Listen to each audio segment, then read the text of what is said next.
What up, everybody? I'm here this time to talk about the Captain America movie.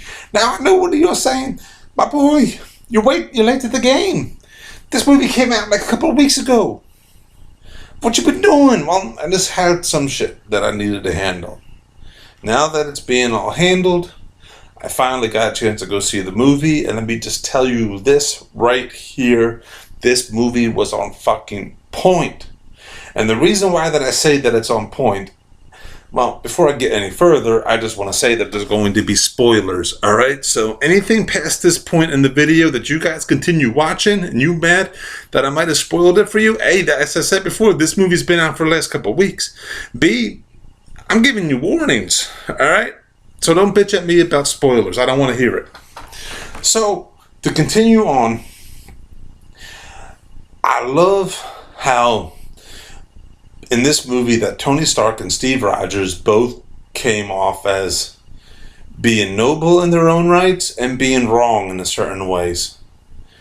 Like, to me, I think it was wrong for Tony to think that all the Avengers should be underneath these accords and that the world governments decide where the Avengers are going to go from week to week. Like, because it's like saying, hey, this week we're going to decide this guy's the bad guy, and this week we're going to decide this guy's the bad guy. The Avengers should not have somebody over them to dictate who is going to be the bad guy of the week. The Avengers need to look at things as a whole and decide that where action needs to take place. Now, this is where that was Steve Rogers' point of view. But one thing at the end of the movie that you find out that really screwed up what Steve was doing is that you find out that the Winter Soldier killed Tony Stark's parents. And Steve knew about this. And Steve hid it from Tony. And at that moment of the movie, when you find out that Steve hid this from Tony and Tony finds out, that look of hurt on his face is just like, man, Steve, you're supposed to be my boy. What are you doing, man? You hurt me like this? I love that in this movie, Captain America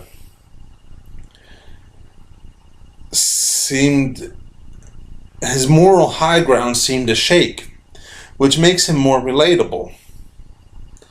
He is always at this pillar of moral authority. That's where Captain America should always be. But he made this choice to hide this from Tony that sort of shakes the ground a little bit. And that's what I loved, and that's what made the last fight scene in the movie just so much more amazing, is because Tony's hurt and he's not holding back anymore. He's gonna go all out, and that's what really made the last fight scene in the movie just fucking pop, because all that emotion, all that, like, dude, this was the most painful thing that has happened in my life. And Captain America, you knew shit about it, but you hid it from me. That really resonated on the screen, and I was just like, fuck yes, damn. Now, another point of the movie that I liked is, of course, the part that everyone is fucking talking about is Spider-Man. The scenes in Spider-Man, I was cautious about Tom Holland being cast as Spider-Man. A, because, to be honest, I didn't really see Tom Holland in much of anything. And so I wasn't too sure as to really if he could step into the role of Spider-Man. And I was fucking wrong. I was fucking wrong, because Tom Holland did an amazing job. He exemplified that high school age Peter Parker, where he's trying to be the funny superhero and everything, and also he's trying to shield Aunt May from his from his superheroics life. And the one thing that I really loved about this is that Peter Parker was such a fanboy in the movie. Like, when he saw Iron Man, when he saw Captain America, when Iron Man came to his house to recruit him for his team, Peter's like, oh my God, that's fucking Iron Man. Like, Iron Man is in my living room. Like, this is amazing. What's going on here? And then in the battlefield, when he met Captain America, he fanboyed again. He's like, oh my God, it's Captain America. I'm sorry that I'm fighting against you, but man, I got a lot of fucking respect for you because you're Captain America. You're like, as far as superheroes go, you're like up here. I consider myself down here, and you're like fucking amazing, man. I like that they showed that. It made Peter more relatable. I fanboy about things. I go off and I get crazy, and I'm like, oh my God, so and so, or oh my God, so and so. So it made it much more fun. It made it more fun to see him on the screen, and I was like, fuck yes, this is going. I'm stoked for Spider-Man: Homecoming now. I'm excited for that. Another point that I liked is in the airport scene. I saw Ant-Man. I love the movies. Movie, I should say. When Ant-Man turned into Giant Man, that was a jaw-dropping scene for me. I was just like, oh. I didn't see the trailers. I didn't see it in the trailers. I didn't see it in any of the previews. So it was nice to actually be shocked by something on the screen. And I've seen a lot of these superhero movies so far, so it's hard for me to drop my jaw when I see something. But this just blew my freaking mind. It was so cool. It was a nice, neat little surprise that they tossed in. I wasn't expecting Giant Man until maybe the second Ant-Man movie. But they brought him in this early, and I loved it. It was a nice surprise. It was a nice thing that they did for the fans. The other thing that I like about this is Elizabeth Olsen as Scarlet Witch is growing on me.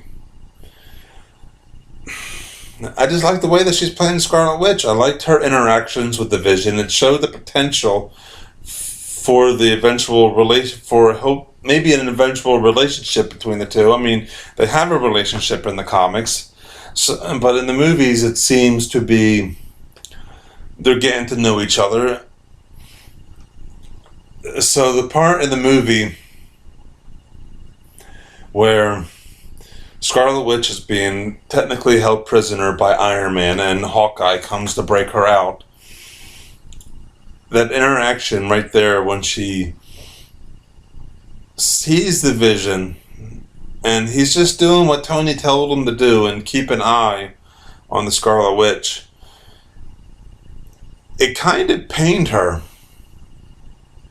a little bit to do what she did to the Vision and incapacitate him temporarily. It also showed how much her powers are growing because she overtook the Mind Stone. Vision has the Mind Stone. And she overtook it and overpowered the Vision and incapacitated him temporarily. So I'm interested to see in the future Avengers movies what they do with that, what they do with her as far as her power set. And the final thing that I liked about this movie was Baron Zemo. His plot seemed too convoluted a little bit for me. And one thing that I didn't get is why wait till the end of the movie? Why didn't he find a way to tell Tony sooner that, hey, the Winter Soldier killed your parents, and then build the conflict right there from Captain America and Iron Man. But the one thing that I liked is that Marvel didn't kill him at the end of the movie. He survived. He was going to kill himself, but the Black Panther intervened and told him no, that he has to suffer, basically suffer for his sins, and that death would be too much of an easy way out, because they, except for Loki, pretty much almost every villain that they've introduced so far has been killed off the top of my head. They killed off the Red Skull, they killed off Ultron, they killed off Malekith, they killed off Ironmonger from the first Iron Man movie. So almost every villain has been killed off except for Loki. And they finally kept one around. So I'm interested to see in the future what they do with Baron Zemo. And it was excellently played. So to sum up this review is I give it high ratings. If you haven't seen this movie yet, go see it. It's fucking awesome. Alright? Plain and simple. It's just the shit. I'm out.